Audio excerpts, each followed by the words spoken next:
Samantala, inilunsad na ng Metro Manila Development Authority ang Oplan Kaluluwa. Ito'y bilang bahagi ng hakbangin upang matiyak ang maayos at mapayapang paggunita ng undas. Ang ulat mula kay George Bandola.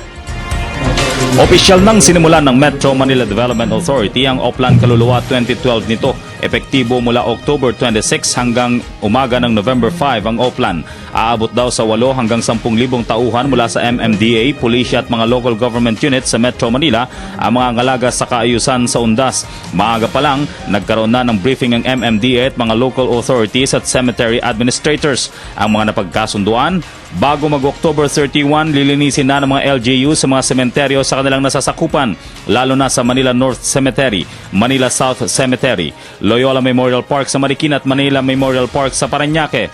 Kansilado din ang color coding simula October 26 para sa long weekend. Kansilado din ang mga day offs, leave at bawal mag-absent ang lahat ng tauhan ng MMDA na mga ngalaga sa kaayusan ng mga lansangan at daanan papasok ng sementeryo. Lahat ng sementeryo, nandun tayo para maglinis simula ngayong araw na to. Bago magsimula yung undas, nandun din tayo sa November 1 mismo. Emergency teams, traffic assistance, public assistance, medical teams, at yung post-November 1 para maglinis din ng sementeryo. Pero hindi lang yon, inihiling din natin ang tulong ng publiko na huwag magkalat o magtapo ng basura sa ating mga sementeryo. Kung pwede, uuwi na nila yung basura nila. Hindi natin pinagbabawal yun eh. Ang request lang natin kanina sa Quezon City, huwag magtinda ng bulaklak dun sa gate mismo.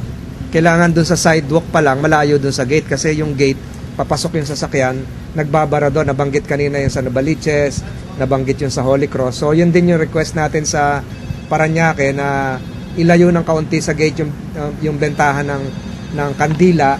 Nakipagkasundo si Tolentino sa mga local authorities na gawing sabay-sabay na ang paghahanda.